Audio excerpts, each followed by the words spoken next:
نوری نەمر لە نووسینی محەممەد فەتحوڵڵا گولان. خوێندنەوە هیوا کۆی. خوێندنەوەی ئاەت و حەدیث محەممەد عەبدولغەنی. قسەکردن نیعمەتە. لە ڕاستیدا دەمی مرۆڤ کە بەهرەمەندی نیعمەتی دەربڕینە، ئەندامێکە نرخ و بەهای لە پێوانە نایەت، بەڵام کاتێ ئەندامێکی وا مبارەک لە خراپەدا بەکارهات، دەبێ بە زیان بەخشترین ئامراز و مرۆڤ بەرەو کارەسات و لە ناوچوون دەبات. هەردەمە کە مرۆڤ بەهۆیەوە دەتوانێت تەسبیح و تەقدیسی خی گەورە بکات. فەرمانکردن بە چاکە و نەهیکردن لە خراپەش هەر لە ڕێی دەمەوە دەکرێت. مرۆڤ لە ڕێی دەمەوە پەڕاوی گردون و ڕاوەکارە ئەزەلیەکەی کە قورئانی پیرۆزە دەخوێنێتەوە و بۆ کەسانی تریشی باز دەکات. جاری واشەیە بە دەربڕین و گفتارەکەی مرۆڤی بێباوەڕ دەهێنێتەوە نێو بازنەی باوەڕەوە. ئەمەش کارێک ئەنجام دەدات کە چاکتر بێت لە هەموو ئەو شتانەی خۆری بەسەردا هەڵدێ و ئاوا دەبێت. هەروەها مرۆڤ لە ڕێی دەمیەوە بەرز دەبێتەوە بۆ ئەعلا العیلین، لە لووتکەی سیدقیەتدا تەختدا دەمەزرێنێ. بەڵام بیرمان نەچێ کە هەر ئەم دەمەش مرۆڤ بەرەو تیاچوون دەبا. ئەوە تا هەرچی کوفر و کوفرانە هۆکارەکەی دەمە.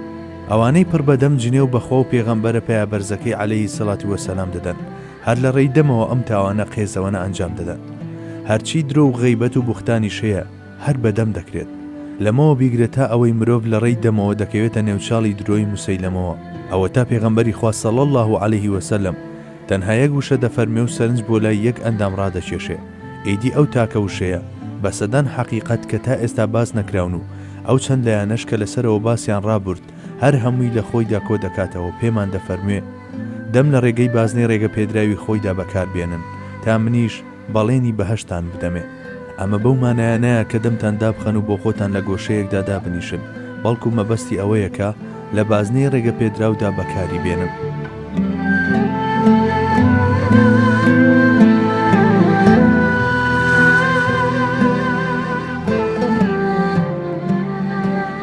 ئەدەب لە قسەکردندا. دەبینین پێغەمبەری خوا عەلەیهی سەڵاتی وەسەلام ناوی ئەندامی مەحرەم ناهێنێ، بەڵکو لە شوێنیدا دەستەواژەی لە نێوان دوو قاج بەکاردەهێنێ. ئەمەش خۆی لە خۆیدا یەکێکە لە دەرکەوتەکانی ئەدەب بە بەرزەکەی. جاخۆ تەنانەت کاتێ لەو شتانەش دەدووە کە باسکردنیان بەلای ئێمەوە ئەو پەڕی ئاسایی و سروشتی بوون، ئەو لە نێو ئەدەبێکی قوڵی وا تایبەت بە خۆیدا قسەی لێ دەکردن. تەنانەت ئەو شتانەش کە بەڕواڵەت بەلای هەندێکمانەوە ناحەز و بێزراو بوون لەپڕ لە بەرچاواندا دەبوون بە تابلۆی جوان و نەخشین. مرۆڤێک بوو هەر بە ئەخلاق و ئاکار و خوڕەوشت و سروشتی لەسەر جوان و جوانخوازی بەرنامەڕێژ کرابوو. بڕوانە کاتێک بازدا ئەندامێک دەکرێت کە ناوهێنانی لە نێو مرۆڤەکاندا مای شەرمە، ئەو لە نێو جوانی تایبەتیەکەی خۆیدا ئاماژەی بۆ دەکات و دەستەواژەی نێوان دامێن بەکاردەهێنێ. دەی من چی بڵێم؟ هەڵبەتە جوانە ئەوەی پەیڕەوی جوانان دەکات.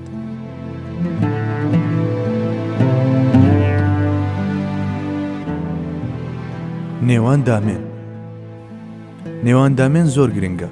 ئەو میوە قەدەغە کراوەی کە بوو بە هۆکاری هاتنە دەرەوەی حەزرەتی ئادەم لە بەهەشت لەم ڕەهەندەدا وەرگیراوە. جا لەبەر ئەوەی شیکردنەوەی دوور و درێژی ئەو ئاەتە کە باز دەهاتنە دەرەوەی حەزرەتی ئادەم دەکات لە بەهەشت لە دەرەوەی بابەتەکەمانە، بۆیە ئێستا ناچینە ناو ئەو باسەوە، بەڵام لەبەر هەستیاری و گرنگی بابەتەکە چەند لایەنێک دەخەینە ڕوو. وەک چۆن بەردەوامی نەوە وەچەکان لەم ڕێگایەوەیە، لە ناوچوون و داڕمانیشیان بەهۆی زینا و بەدڕەوشتیەوە هەر لەم ڕێەوەیە، چونکە لە ئەنجامی خراپ بەکارهێنانیەوە ڕەچەڵەک و نەژادەکان تێکەڵی یەک دەبن و دەشێوێن. بەم هۆیشەوە گرنگترین ئەو تایبەتمەندیانەی کە پێویستە لە هەموو سیستەمە یاساییەکاندا بپارێزرێن دەبنە قوربانی دەستی ئەم لایەنە و تیاچوون و ڕووخان بەرەوچیان دەگرێت. چێ باوکی چێیە؟ چێ میرات بۆ چێ جێ دێڵێ؟ چێ داوای ماف لە چێ دەکات؟ خێزان چۆن دەپارێزرێ؟ میلەت چۆن بە زیندویی دەمێنێتەوە؟ هەموو ئەم پرسیارانە و هاوشێوەکانیان وابەستەی ئەیفەت و داوێن پاچین. لە کاتێکدا مرۆڤ داوێن پاکەکان و ئەو کۆمەڵگانەش کە لەو مرۆڤانەوە هاتوونەتە مەیدان تاوەکو قیامەت بەردەوامی بە بنیادی ناوخۆیان دەدەن کەچی ئەو تاکو میلەتانەی نوقمی نێو لیتاوی زینا و بەدڕەوشتی بوون ناتوانن بوونی خۆیان لە وەچەیەک زیاتر درێژە پێ بدەن. لە ڕاستیدا بە وێنەی سەرجەم بابەتەکانی تر لەم بابەتەشدا بازنەی حەڵاڵ بەرفراوانە و سەر و زیادی تێرکردنی حەز و ئارەزوەکانی مرۆڤە، بۆیە هیچ پێویست بە چوونە نێو بازنەی حەرام ناکات، چونکە ئەو حەز و ئارەزوانەی لە مرۆڤدا هەن لە بازنەی حەڵاڵیشدا دەکرێت بە جوانترین شێوە دەستەبەر بکرێن و تێر بکرێن. لەبەر ئەمەیە کە پێغەمبەری خوا صلی الله عليه وسلم دەفەرموێ: تناكحوا تكثروا فإني أباهي بكم الأمم. هاوسەرگیری بکەن و زۆر ببن، چونکە لە بەرامبەر ئومەتەکانی تردا شانازی بە زۆریتانەوە دەکەم. بەڵێ، پێغەمبەر عەلەیهی سەڵاتی وەسەلام لە بەرامبەر ئومەتەکانی تردا شانازی بە زۆری ئومەتەکەیەوە دەکات. تەنانەت ئومەتەکەی ئەوەندە زۆر دەبێت ئومەتەکانی تر لە چاویدا دیار نامێنن. جا زۆربوونی ئومەتەکەی دیسانەوە بەندە بە داوێن پاچیەوە. بەڵێ، تەنها لەم ڕێگایەوە ئەو ئەنجامە بەدەست دێت. بێ ڕەچەڵەک و نەسەبەکان و ئەوانش کە خاوەنی ڕەسەنترین نەسەبن هەر لەم ڕێیەوە چاو بە دنیا هەڵدێنن. ئیدی ئەوێ زەویەکی بەپیتی وایە کە بەڕووی هەردوو دژەکەدا کراوەیە. لەلایەکی ترەوە سۆراغی مرۆڤ لەم ڕۆوە بە دوای ڕێگەیەکی حەڵالدا پاداشتی ئەنجامدانی فەرزێکی دەست دەخات. کاتێک پێغەمبەری خوا صلی الله عليه وسلم ئەمەی بۆ هاوڵە بەڕێزەکانی ڕوون دەکردەوە، ئەسحاب بەسەر سوورمانەوە پرسیان کە چۆن شتی وا دەبێت. پێغەمبەری خوش عەلەیهی سەڵاتی وەسەلام بەدەم زەردەخەنەوە ئەم وەڵامەی دانەوە: ئەی ئەگەر بە ڕێگەی حەڵال ئەنجامی نەدایە حرام نەدەبوو؟ هەمووشمان دەزانین کە واسێنان لە حرام فەرزە، کەواتە گرتنەبەری ڕێگەیەکی حەڵال پاداشتی فەرزێک دەستی مرۆڤ دەخات. دە ئێستا بڕوانن بابەتێکی وە کە لە ڕوانگەی ڕواڵەتەکەیەوە خەڵکی بەناوهێنانی شەرم دەیانگرێت، ڕێگەیەکە کە تەنانەت پێغەمبەرانیش پێیدا تێپەڕ بوون. دەیەگەر هەستێکی وا بە حەزرەتی ئادەم عەلەیهی سەلام نەبەخشرایە، شانازی مرۆڤایەتی حەزرەتی محەممەد صلی الله عليه وسلم چۆن دەهاتە بوونەوە؟ کەواتە ئامانجی سەرەکی ئەو میوە قەدەغە کراوە و مەبەستە ڕاستەقینەکەی بریتی بووە لەوەی کە بەری سەروەرمان صلی الله عليه وسلم بگرێت. ئەگەر حەزرەتی ئادەم عەلەیهی سەلام پەیوەندی نێوان دەستبردن بۆ ئەو میوە قەدەغە کراوە و هاتنە دنیای حەزرەتی محەممەدی صلی الله عليه وسلم بزانیایە، نەک هەر دەستی بۆ دەبرد، بەڵکو دارەکەی بەڕەگەوە دەخوارد. وەختی خۆی ئەم وتەیەم لە یەکێک لە وتاربێژە دڵگەرمە بە جۆشەکانمانەوە بیست.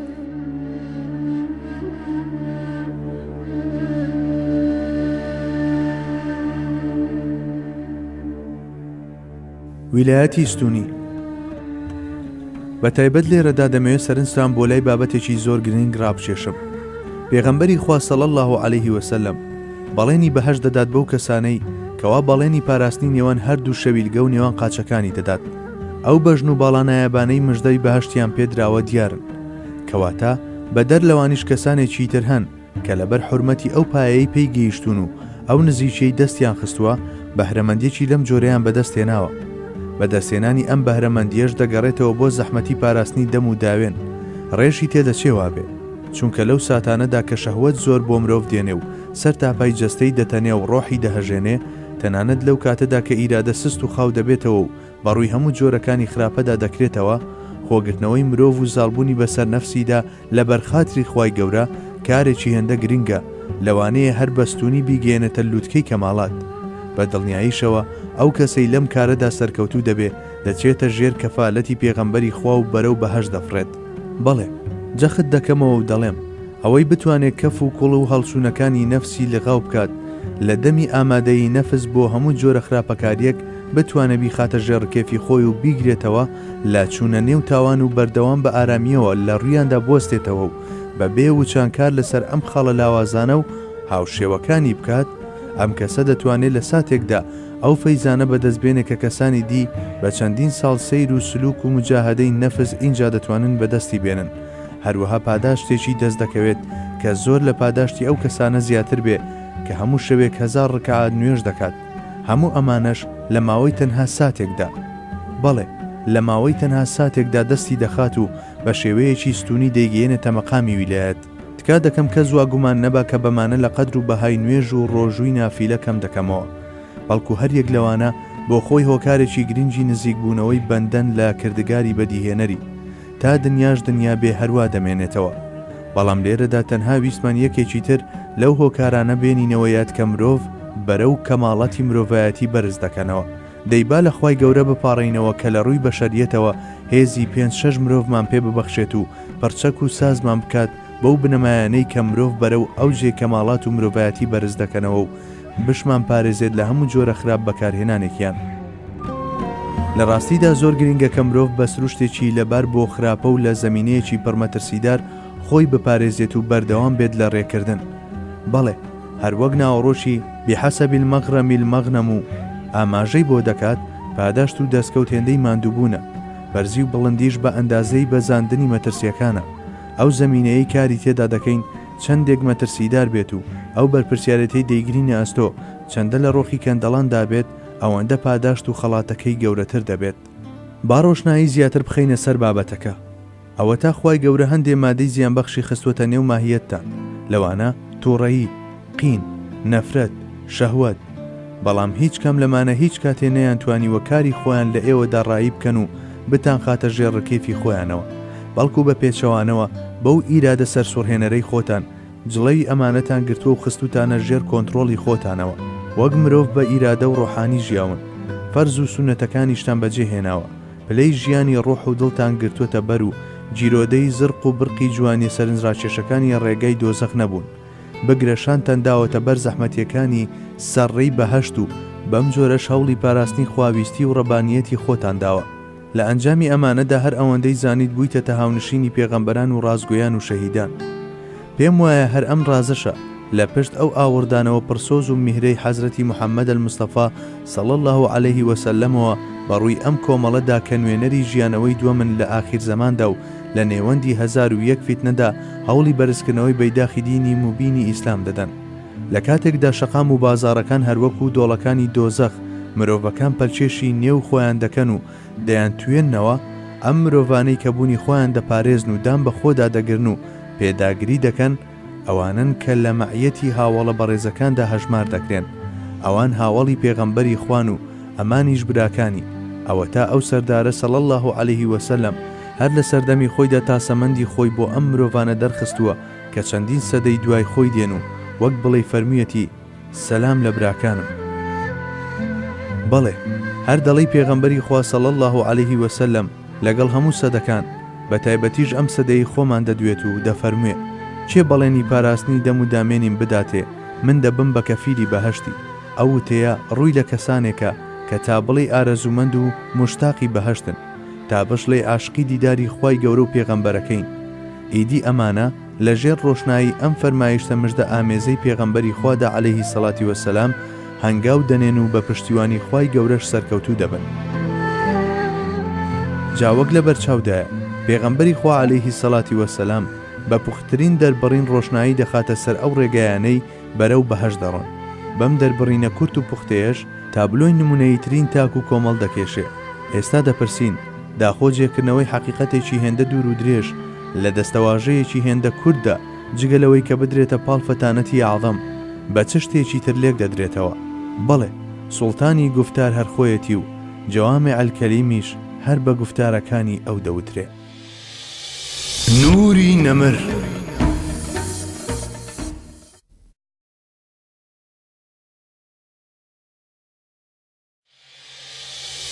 نوری نەمر لە نووسینی محەممەد فەتحوڵڵا گولەن، خوێندنەوە هیوا کۆی، خوێندنەوەی ئایەت و حەدیث محەممەد عەبدولغەنی. قسەکردن نیعمەتە. لە ڕاستیدا دەمی مرۆڤ کە بەهرەمەندی نیعمەتی دەربڕینە، ئەندامێکە نرخ و بەهای لە پێوانە نایەت، بەڵام کاتێ ئەندامێکی وا مبارەک لە خراپەدا بەکارهات دەبێ بە زیان بەخشترین ئامراز و مرۆڤ بەرەو کارەسات و لە ناوچوون دەبات. هەردەمە کە مرۆڤ بەهۆیەوە دەتوانێت تەسبیح و تەقدیسی خوای گەورە بکات. فەرمانکردن بە چاکە و نەهیکردن لە خراپەش هەر لە ڕێی دەمەوە دەکرێت. مرۆڤ لە ڕێی دەمەوە پەڕاوی گەردون و ڕاوەکارە ئەزەلیەکەی کە قورئانی پیرۆزە دەخوێنێتەوە و بۆ کەسانی تریشی باز دەکات. جاری واشەیە بە دەربڕین و گفتارەکەی مرۆڤی بێباوەڕ دەهێنێتەوە نێو بازنەی باوەڕەوە. ئەمەش کارێک ئەنجام دەدات کە چاکتر بێت لە هەموو ئەو شتانەی خۆری بەسەردا هەڵدێ و ئاوا دەبێت. هەروەها مرۆڤ لە ڕێی دەمیەوە بەرز دەبێتەوە بۆ ئەعلا العیلین، لە لووتکەی سیدقیەتدا تەختدا دەمەزرێنێ. بەڵام بیرمان نەچێ کە هەر ئەم دەمەش مرۆڤ بەرەو تیاچوون دەبا. ئەوە تا هەرچی کوفر و کوفرانە هۆکارەکەی دەمە. ئەوانەی پڕ بەدەم جنێ و بەخوا و پێغەمبەرە پەیابەرزەکەی عەلەیهی سەڵاتی وەسەلام دەدەن، هەر لە ڕێی دەمەوە ئەم تاوانە قێزەوەنە ئەنجام دەدەن. هەرچی درۆ و غەیبەت و بوختانی شەیە هەر بەدەم دەکرێت. لەمەوە بیگرێت تا ئەوەی مرۆڤ لە ڕێی دەمەوە دەکەوێتە نێوچاڵی درۆی موسەیلەمەوە. ئەوە تا پێغەمبەری خوا صلی الله عليه وسلم تەنها یەک وشە دەفەرمێ و سەرنج بۆ لای یەک ئەندام ڕادەکێشێ. ئیدی ئەو تاکە وشەیە بە سەدان حەقیقەت کە تا ئێستا باس نەکراون و ئەو چەند لایەنەش کە لەسەرەوە باسییان ڕابرد هەر هەمووی لە خۆیدا کۆ دەکاتەوە پێمان دەفەرموێ دەم لە ڕێگەی بازنەی ڕێگە پێدراوی خۆیدا بەکاربێنن تا منیش بەڵێنی بەهەشتان بدەمێ. ئەمە بەو مانایانەیە کە دەمتان دابخەن و بۆ خۆتان لە گۆشەیەکدا دابنیشن، بەڵکو مەبەستی ئەوەیە کە لە بازنەی ڕێگە پێدراودا بەکاری بێنن.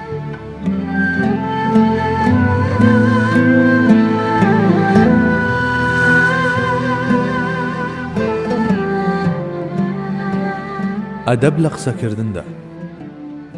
دەبینین پێغەمبەری خوا عەلەیهی سەڵاتی وەسەلام ناوی ئەندامی مەحرەم ناهێنێ، بەڵکو لە شوێنیدا دەستەواژەی لە نێوان دوو قاج بەکاردەهێنێ. ئەمەش خۆی لە خۆیدا یەکێکە لە دەرکەوتەکانی ئەدەبە بەرزەکەی. جاخۆ تەنانەت کاتێ لەو شتانەش